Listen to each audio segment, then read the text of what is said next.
Stereochemistry part first में आपका स्वागत है। आज हम स्टीरियोकेमिस्ट्री के बारे में अध्ययन करेंगे। शुरुआत करते हैं आइसोमर्स या आइसोमेरिज्म के द्वारा। आइसोमर्स होते क्या हैं? ऐसे यौगिक जिनका आणविक सूत्र तो समान हो किंतु भौतिक अथवा रासायनिक अथवा दोनों गुण भिन्न भिन्न हो, आइसोमर्स कहलाते हैं।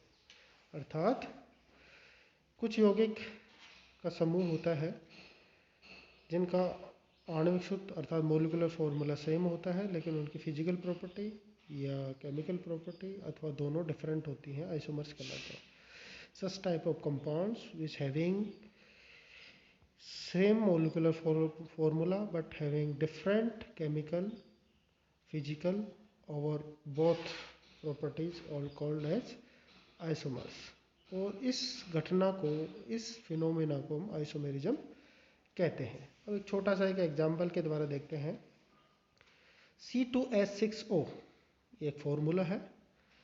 इसके द्वारा दो तरह के कंपाउंड बन सकते हैं, दो तरह के यौगिक बन सकते हैं। एथेनॉल CH3CH2OH, अगर इसका फॉर्मूला देखा जाए तो C2H6O ही होगा।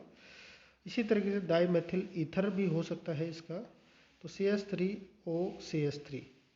तो यहाँ पे एथेनॉल और डाईमेथिल ईथर दोनों का केमिकल आणविक सूत्र क्या है, मोलिकुलर फॉर्मूला क्या है, सेम है, लेकिन इन दोनों की केमिकल प्रॉपर्टी क्या है, डिफरेंट है।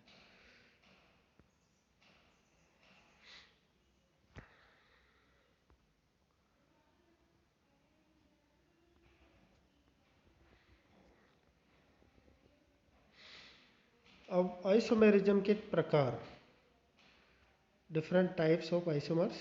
आइसोमेरिज्म के प्रकार हैं। आइसोमेरिज्म को हम दो कैटेगरी में डिवाइड कर सकते हैं, स्ट्रक्चरल आइसोमेरिज्म और स्टीरियो आइसोमेरिज्म, अर्थात संरचनात्मक आइसोमेरिज्म और त्रिविमीय आइसोमेरिज्म। फर्स्ट स्ट्रक्चरल आइसोमेरिज्म आगे और क्लासिफाइड की गई है। स्थिति आइसोमेरिज्म अर्थात पोजीशन आइसोमेरिज्म, श्रृंखला आइसोमेरिज्म, चैन आइसोमेरिज्म, क्रियात्मक समूह समावयवता अर्थात फंक्शनल ग्रुप आइसोमेरिज्म, मध्यावता अर्थात मेटोमेरिज्म और चलावयवता अर्थात संरचनात्मक समावयवता को 5 हिस्सों में डिवाइड किया गया है।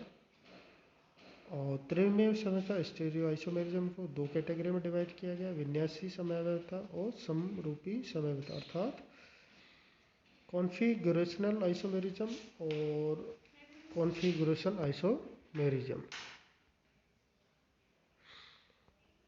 स्टीरियो आइसोमेरिज्म को दो कैटेगरी में डिवाइड किया गया, कॉन्फ़िगरेशनल आइसोमेरिज्म और कॉन्फॉर्मेशनल आइसोमेरिज्म। और कॉन्फ़िगरेशनल आइसोमेरिज्म को दो कैटेगरी में डिवाइड किया गया है, ज्योमेट्री समयावयवता जिसको कि डाइस्टीरियो आइसोमर्स भी कहेंगे, ज्योमेट्रिकल आइसोमेरिज्म कहेंगे, ऑप्टिकली आइसोमेरिज्म अर्थात एनेंशियोमर्स। अब लेते हैं हम स्ट्रक्चरल आइसोमेरिज्म। स्ट्रक्चरल आइसोमेरिज्म होती क्या है? समान अणुसूत्र वाले ऐसे यौगिक जिनके आणविक संरचना में अंतर हो, संरचनात्मक समूह भी कहलाते हैं। अर्थात such type of compound which have different in molecular structure is known as structural isomerism. अब इसे फर्दर क्लासिफाइड किया गया है, तो सबसे पहले लेते हैं पोजीशन आइसोमर। इसके अंतर्गत ऐसे यौगिक आते हैं जिनकी क्रियात्मक समूह अर्थात फंक्शनल ग्रुप अथवा द्विबंध अथवा अन्य कोई प्रतिस्थापी भिन्न भिन्न स्थिति पर पाए जाते हो। देखो नाम से ही कन्फर्म हो रहा है क्लियर, स्थिति अर्थात पोजीशन। अब पोजीशन बदलने से अगर अलग तरह का कंपाउंड बनता है, अलग तरह का यौगिक हमें बनता है, तो वो क्या होंगे, आपस में आइसोमर्स होंगे। कौन से? Position isomer. अब पोजीशन किसकी चेंज हो सकती है? पोजीशन आइडेंटिफाई करेंगे अपन क्रियात्मक समूह, कोई फंक्शनल ग्रुप जैसे OH ग्रुप हो गया, कीटो ग्रुप हो गया, एल्डिहाइड ग्रुप हो गया, इस तरीके से कोई सा भी फंक्शनल ग्रुप हो सकता है। डबल या ट्रिपल बॉन्ड हो सकता है, डबल या ट्रिपल बॉन्ड की पोजीशन बदल दी जाए, अथवा कोई भी प्रतिस्थापी अर्थात CH3 ग्रुप हो सकता है, इसी तरीके से बेंजीन रिंग हो सकती है, कोई भी प्रतिस्थापी हो सकता है।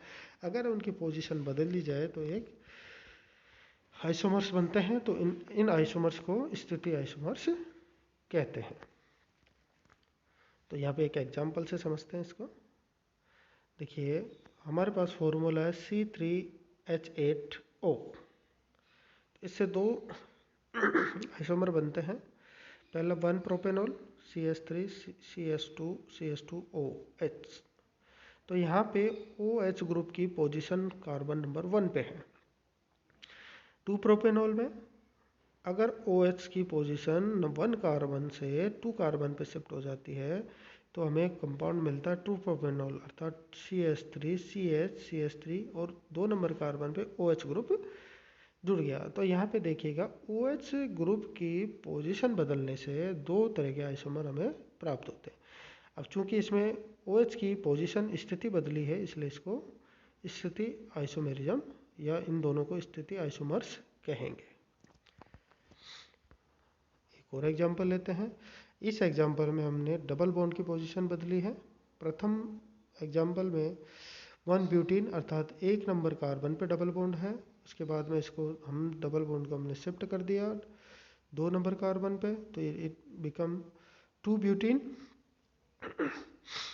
अब देखिए दोनों का अणुसूत्र बिल्कुल सेम है, लेकिन डबल बॉन्ड की पोजीशन स्थिति बदलने के कारण एक 1 ब्यूटीन हो गया और दूसरा 2 ब्यूटीन हो गया। तो ये दोनों पोजीशन आइसोमर्स कहलाएंगे। इसी तरीके से ट्रिपल बॉन्ड का एग्जांपल लेते हैं। पहला 1 ब्यूटाइन, तो अगर ट्रिपल बॉन्ड की पोजीशन 1 कार्बन पे हो तो ये 1 ब्यूटाइन हो गया, और इसी ट्रिपल बॉन्ड की पोजीशन शिफ्ट कर दिया हमने 2 कार्बन पे तो ये 2 ब्यूटाइन हो गया। 1 ब्यूटाइन और 2 ब्यूटाइन दोनों का ही मोलिकुलर फॉर्मूला बिल्कुल अणुसूत्र क्या है, बिल्कुल सेम है, C4H6। अब ये दोनों 1 ब्यूटाइन और 2 ब्यूटाइन दोनों क्या हो गया, पोजीशन आइसोमर्स। एक और एग्जांपल से समझते हैं। देखिए अब यहाँ पे देखिए बेंजीन रिंग पे 2 CH3 ग्रुप लगे हुए हैं। एक दोनों के दोनों अगर ऑर्थो पोजीशन पे हैं तो इसको ऑर्थो जाइलिन, फिर एक मेटा पोजीशन पे शिफ्ट हो गया तो इसको मेटा जाइलिन, फिर एक पैरा पोजीशन पे शिफ्ट हो गया तो इसको पैरा जाइलिन हो गया। अब देखिए तीनों ही स्ट्रक्चर्स का जो यौगिक है, कंपाउंड है, उनका मॉलिक्यूलर अणुसूत्र क्या है, सेम है, C8H10। लेकिन तीनों CH3 की पोजीशन बदलने के कारण तीन तरह के यौगिक हमें प्राप्त होते हैं। तीन तरह के यौगिक हमें दिखाई दे रहे हैं, ऑर्थोजाइलिन, मेटाजाइलिन और पैराजाइलिन, और ये कहलाएंगे पोजीशन आइसोमर्स। अब लेते हैं चेन आइसोमेरिज्म अर्थात श्रृंखला समवयवता। इसके अंतर्गत आने वाले समवयवियों को की कार्बन परमाणु श्रृंखला ही अलग अलग होती है, अर्थात कार्बन परमाणु परस्पर असाकेत श्रृंखला द्वारा जुड़े हैं अथवा साकेत श्रृंखला द्वारा जुड़े हैं।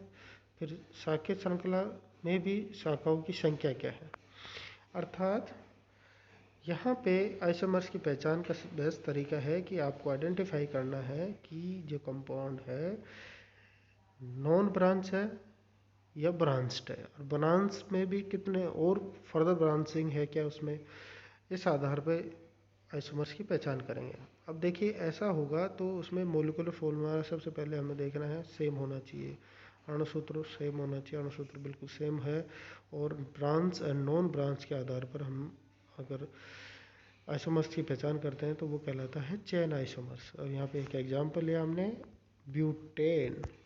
अब देखिए ब्यूटेन में कितने कार्बन है, 4 कार्बन है और 10 हाइड्रोजन है। तो हमने एक सीधी श्रृंखला क्या ब्यूटेन बनाया, CH3 CH2 CH2 CH3।